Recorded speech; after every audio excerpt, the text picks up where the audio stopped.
Vie de famille.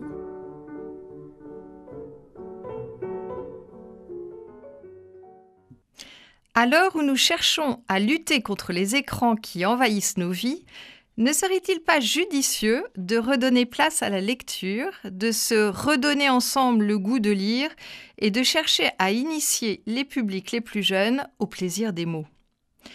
Depuis une trentaine d'années, diverses études démontrent l'importance du livre chez les enfants, et ce, dès leur plus jeune âge. Les vertus du livre sont nombreuses et ne sont donc plus à démontrer, mais néanmoins, nous avons parfois besoin d'être encouragés, conseillés pour que la lecture devienne un véritable plaisir chez les enfants.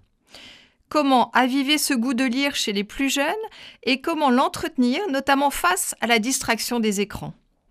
Vous êtes bien dans l'émission Vie de famille présentée par Isabelle Boulan et nous accueillons aujourd'hui Gwendoline Gassiars qui est médiatrice du livre et qui anime des ateliers de découverte autour du livre. Bonjour Gwendoline. Bonjour. Merci d'être avec nous et de nous proposer votre éclairage avisé. Alors pour commencer, Gwendoline, ça veut dire quoi médiatrice du livre et comment vous en êtes arrivée là ?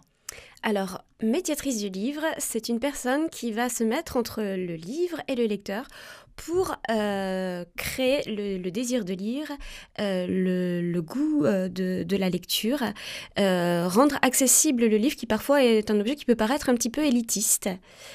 Et comment j'en suis arrivée là ? Eh bien, j'ai toujours eu un immense goût de la lecture depuis toute petite.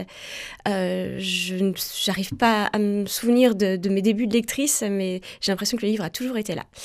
Et c'est tout naturellement qu'une fois que je suis rentrée dans le monde du travail, je me suis posé la question du métier qui me ferait plaisir et dans lequel je ne m'ennuierais jamais. Et pour moi, le livre devait être au centre de ça. Je suis devenue libraire. J'ai été libraire pendant plus de 15 ans dans différentes librairies. Je me suis spécialisée dans différents domaines, notamment en littérature jeunesse. Et il y a quelques années, j'ai voulu centrer mon activité professionnelle sur vraiment la transmission la transmission donc, de ce goût de la lecture.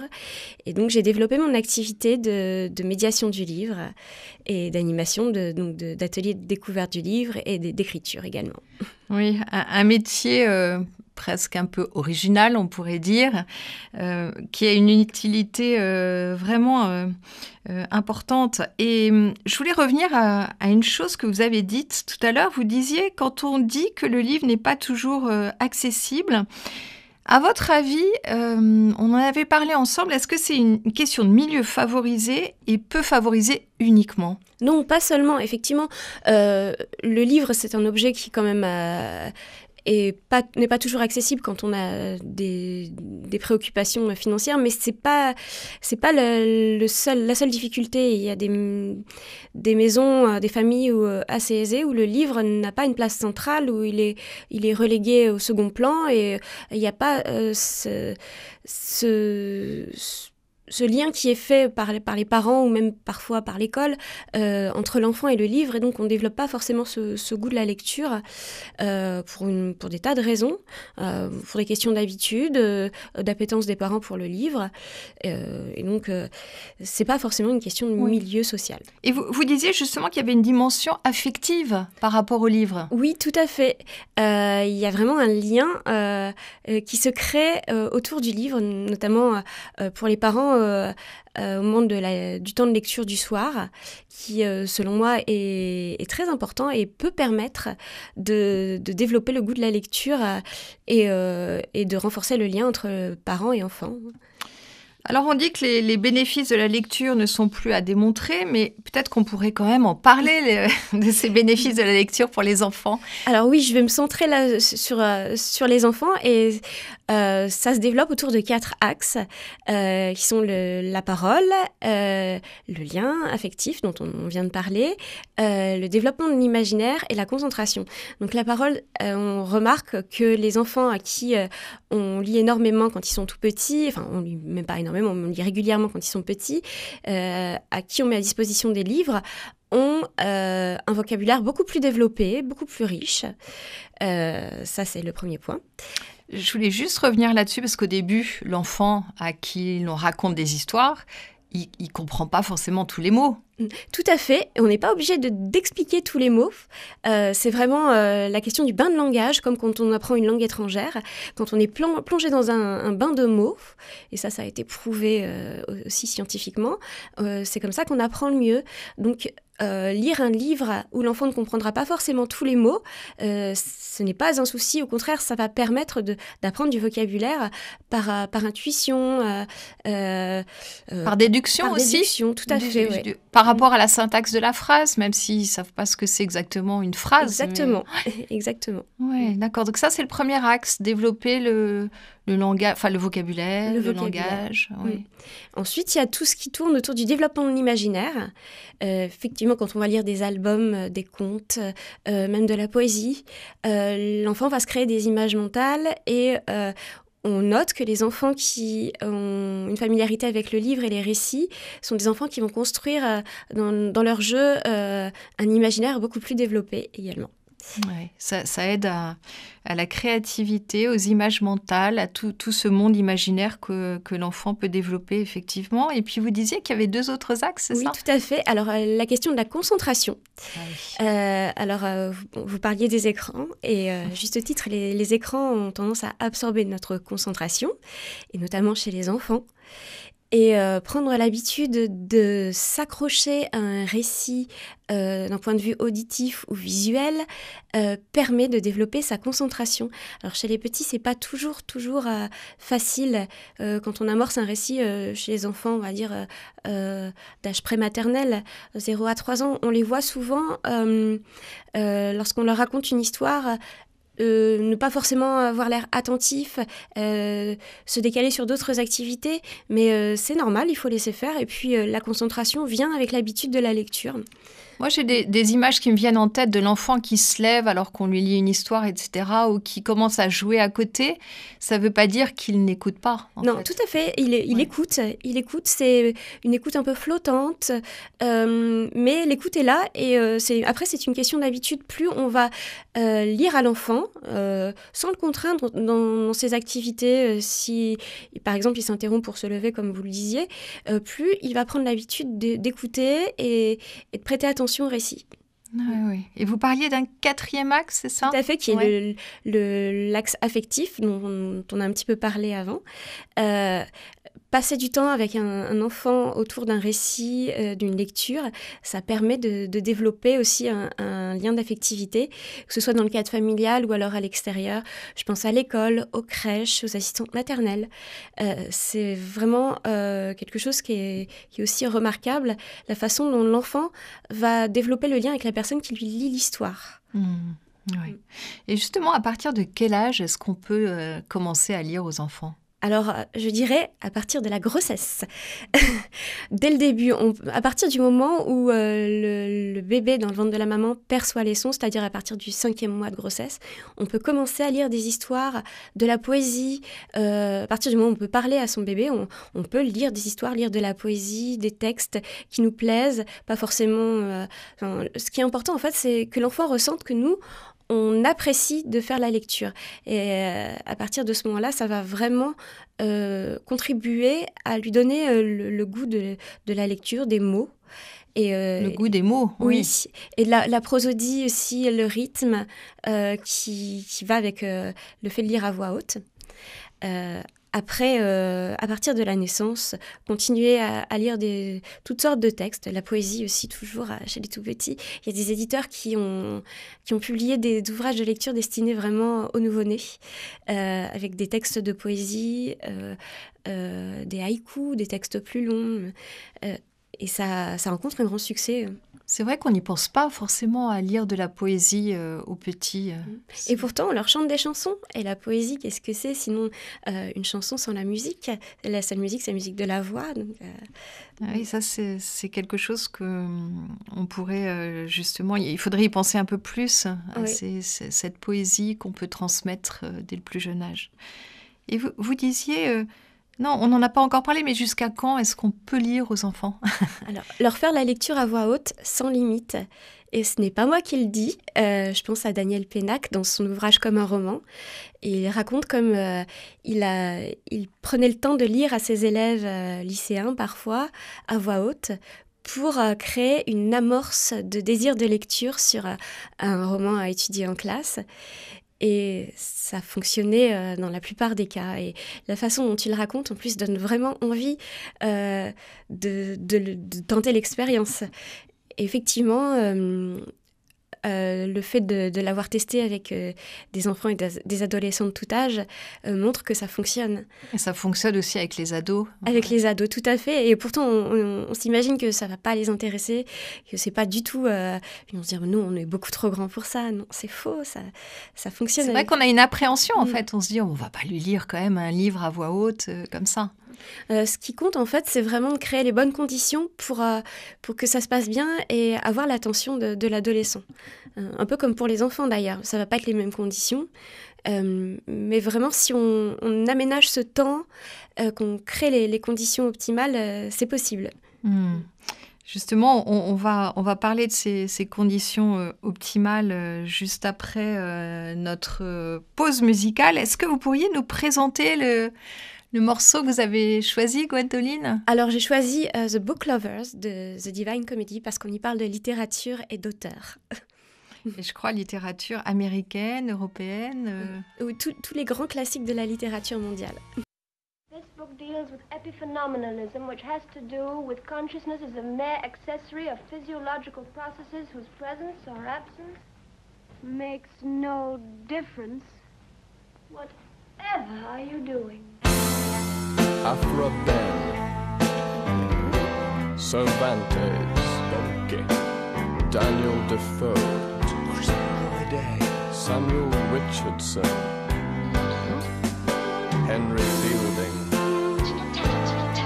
Lawrence Sterne, Mary Wollstonecraft, Jane Austen, Sir Walter Scott, Leo Tolstoy, Honoré de Balzac, Edgar Allan Poe, Charlotte Bronte, Emily Bronte, Anne Bronte, Nikolai Gogol, Gustave Flaubert, William Makepeace Thackeray, call me William Makepeace Thackeray, Nathaniel Hawthorne, the letter A, Herman Melville, Charles Dickens, Anthony Trollope,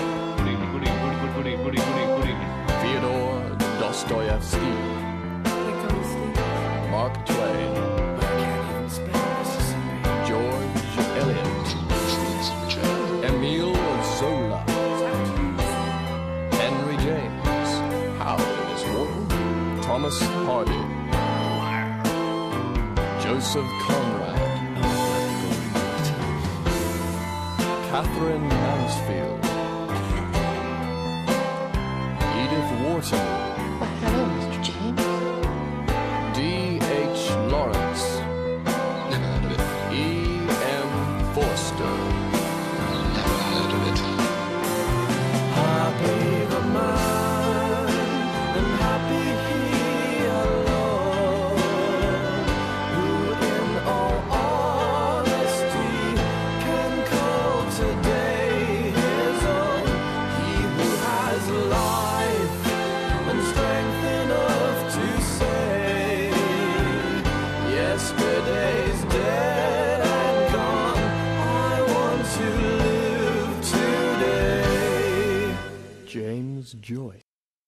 Vous écoutez bien Vie de famille. Merci Gwendoline Gassiars d'être avec nous pour parler de lecture et notamment pour la tranche d'âge des 0-12 ans.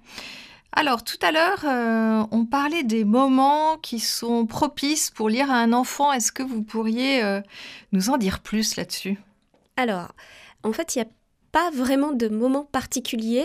On peut lire à n'importe quel moment, à partir du moment où les conditions sont respectées, des conditions de confort, on va dire, et surtout qui permettent la concentration de l'enfant. Ça, c'est essentiel.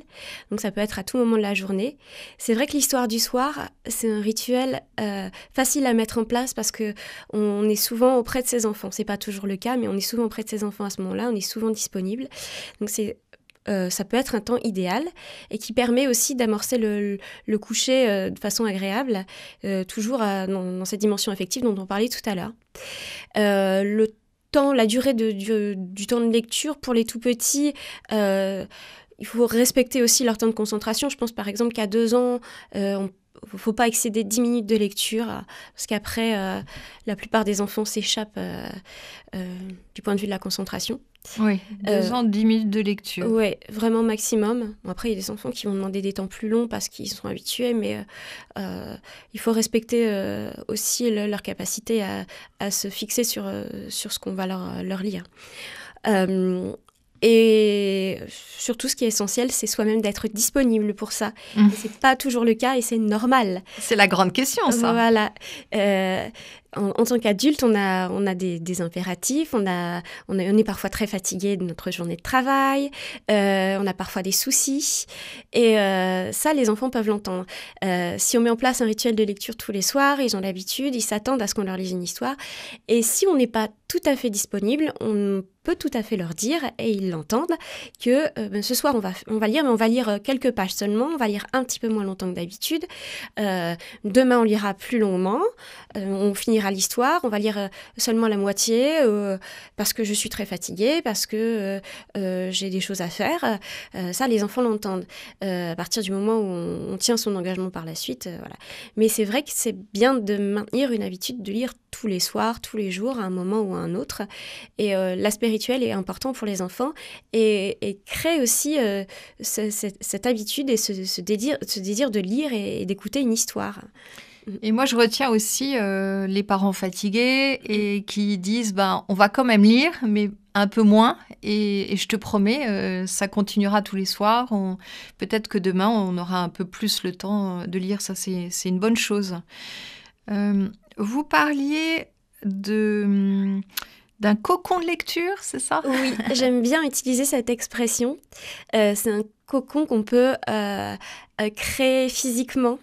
Par exemple, si on en a la possibilité, en créant un petit coin de lecture avec un petit fauteuil ou des coussins, ou alors tout simplement un petit coin du lit dans la chambre, ou qu'on aménage pour le temps de lecture avec faut que ce soit confortable. Donc, effectivement, je pense à des coussins, des petites couvertures. On baisse la lumière, pas trop parce qu'il faut pouvoir lire.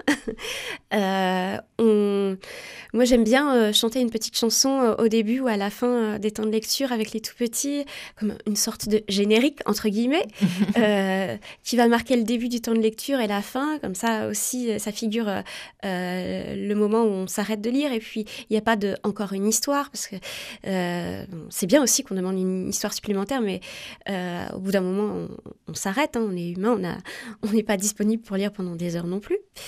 Et j'aime bien figurer ces temps-là un peu comme les conteurs qui ont ces petits rituels de début avec le cric-crac avec le public. Avec les enfants, c'est un peu la même chose. Une petite comptine pour entamer le temps de lecture ou le terminer. Oui, le rituel, on s'y met progressivement et on sait quand ça va se terminer aussi. Voilà, et ça permet justement aussi d'aider l'enfant à se cibler et se concentrer sur le récit. C'est pour rentrer vraiment dans le récit. Et ça fonctionne vraiment bien avec aussi bien dans le cadre familial qu'à l'extérieur pour les lectures en collectivité, dans les crèches, dans les bibliothèques. Ça aide vraiment à se concentrer. Après, on peut, si on aime ça, on va dire, agrémenter aussi ce temps de lecture. Moi, j'aime bien aussi, j'ai une baguette magique quand je raconte des histoires, ou parfois, avec des collectivités, des crèches, me déguiser pour lire l'histoire. Ça fait partie de ce cocon de lecture qui permet aux enfants de se projeter aussi dans leur imaginaire. Ah oui, ça c'est vrai. Et bien justement, quel type de livre est-ce qu'on peut lire aux enfants ? Alors, du point de vue de leur évolution et leur développement, on peut pas lire il y a des livres qui sont plus adaptés selon les tranches d'âge. Je pense notamment aux tout petits. De 0 à 3 mois, on peut commencer à leur présenter des livres, mais leur vision n'est pas la même que la nôtre. Donc, on conseille de 0 à 3 mois de présenter des livres en noir et blanc. Je pense notamment au livre de Tana Oban, avec des silhouettes en blanc sur fond noir ou en noir sur fond blanc. Un petit peu plus tard, les enfants distinguent essentiellement les couleurs vives, donc les couleurs primaires, rouge, jaune, bleu, très tranchées. Et à partir de 5-6 mois, on peut introduire les livres à toucher, livres en tissu, avec des matières. Au niveau de leur développement, c'est une période qu'on appelle sensible en psychologie, qui correspond justement à ces livres-là. On fait appel à leur sens. À leur sens, tout à fait. Les sens sont très importants. La lecture, c'est pas seulement la vue et l'ouïe. Et c'est pour ça que je dis souvent aux parents, n'empêchez pas vos enfants de mettre les livres à la bouche. Ils dévorent les livres au sens propre et au sens figuré, et c'est important. D'ailleurs, il y a un éditeur d'ailleurs, il y a eu plusieurs éditeurs qui le font. Pour les livres d'éveil, on développé des livres avec des coins à mordiller. Qui sont tout à fait adaptés justement à ça, et puis on n'a pas de remords à les laisser manger les livres. Ensuite, on va pouvoir à partir autour de 12 mois, 12-15 mois, utiliser les livres à puce sonores, qui maintenant sont de très bonne qualité avec des morceaux de récits ou des musiques. Et ça aussi, ça intéresse les enfants. Ils font vraiment le lien entre le livre, l'objet, l'image et ce qui passe par leurs oreilles, donc que ce soit du texte ou de la musique. Et ils participent parce que de temps en temps, ils appuient aussi sur les boutons en question. Oui, ça donne une dimension interactive à la lecture et c'est essentiel, cette dimension interactive. Parce qu'après, on va entrer vers les récits, vers la période des récits. Et là, il y a vraiment une interactivité à mettre en place, c'est-à-dire que chez les tout-petits, pour vraiment maintenir leur attention, on peut leur poser des questions sur ce qu'ils observent, sur les personnages. Est-ce que tu sais qui est ce personnage ? Oh, regarde, qu'est-ce qu'il est en train de faire ? On sort de la lecture proprement dite. Voilà, et ça permet justement à l'enfant de comprendre un peu plus, de se saisir du sens de l'ouvrage. Oui, parce que vous disiez aussi l'important, je vous cite, l'important n'est pas tant le type de livre proposé que la façon dont l'ouvrage est amené. Exactement, et je pense notamment aux thématiques. Il y a certaines thématiques qui peuvent être un peu délicates, qui peuvent créer des peurs chez les enfants. Il ne faut pas se priver de les lire, il faut surtout prendre le temps d'amener le livre, son contenu, et d'en parler avec l'enfant par la suite. Un livre en soi et une lecture, ça ne fait pas tout. Il faut immédiatement après avoir lu le livre ou plus tard, prendre le temps d'en discuter avec l'enfant. Et je trouve que c'est un grand plaisir de s'apercevoir qu'un tout petit, parfois des 2-3 ans, va avoir un retour à vous faire de la lecture qu'il a eue. Et la perception. Et ensuite, quand ils grandissent, cette perception s'affine, ces discussions se développent, leur esprit d'analyse grandit avec eux. Et je trouve ça passionnant. Oui, vous développez en fait leur prise de recul par rapport aux lectures. Exactement, et leur esprit critique. Et leur esprit critique, exactement. C'est tellement important aujourd'hui. Vous disiez aussi qu'en grandissant, donc les parents jouent toujours un rôle pour amener les enfants à la lecture, et puis il y en a, vous aviez dit, il y en a qui ont un peu peur de savoir lire. Oui, à partir de l'entrée en école élémentaire et quand les enfants s'emparent de la lecture, au-delà du déchiffrage, quand ils commencent vraiment à comprendre ce qu'ils lisent, les parents, en général, vont les laisser lire tout seuls et le temps de lecture du soir ou le temps de lecture ensemble va disparaître. Et certains enfants vont avoir peur de cette autonomie, de cette prise d'autonomie, parce que ça va les pousser à à se séparer d'une certaine façon de ce temps de lecture avec leurs parents et de s'éloigner de ce moment qui est précieux. Et c'est pour ça que il est bien de maintenir ce moment de lecture. Et d'ailleurs, les enfants continuent à le demander, même en sachant lire par eux-mêmes.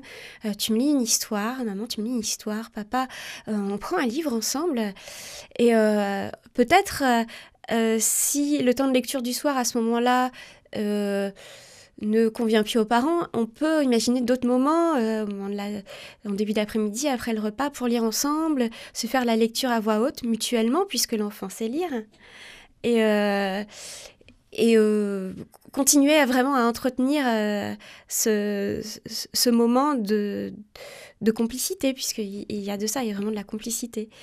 Et si après, donc l'enfant qui lit tout seul, et s'il vous dit « j'aime pas lire », ça vous navre, j'imagine? Ça fait toujours mal au cœur d'entendre « je n'aime pas lire », mais en fait, en réalité, des enfants qui n'aiment pas lire, il y en a assez peu. Qui aiment réellement pas lire, il y en a assez peu. On n'aime pas lire d'une certaine façon. Et ils aiment qu'on leur lise. En général, tous les enfants aiment qu'on leur lise une histoire. Lire tout seul, en général, c'est ça qui les effraie, être seul face à la lecture. Ouais. Et ce qui est possible de faire dans ces cas-là, oui, c'est de valoriser leur potentiel et leur capacité à lire seul en leur demandant, écoute, on va lire ensemble, moi je te lis ce chapitre, toi tu me le lis le suivant. Oui, toujours l'idée d'encouragement derrière tout ça. Mmh. Alors, je vois que notre émission s'achève. Il va être temps de conclure. Donc, les bienfaits de la lecture chez les enfants ne sont certes plus à démontrer, mais c'est pas toujours évident de faire naître le goût de lire chez nos jeunes publics. Heureusement, nombreuses sont les idées pour éveiller les enfants à la lecture dès le plus jeune âge. Et merci Gwendoline Gassiars de nous avoir partagé tous vos secrets qui nous encouragent à poursuivre la route, parce qu'il s'agit bien d'une route, celle qui permettra peut-être aux jeunes enfants de continuer à lire à l'adolescence et lorsqu'ils deviendront adultes. Vous pourrez retrouver notre émission en podcast sur notre site internet et on vous dit à bientôt dans Vie de famille.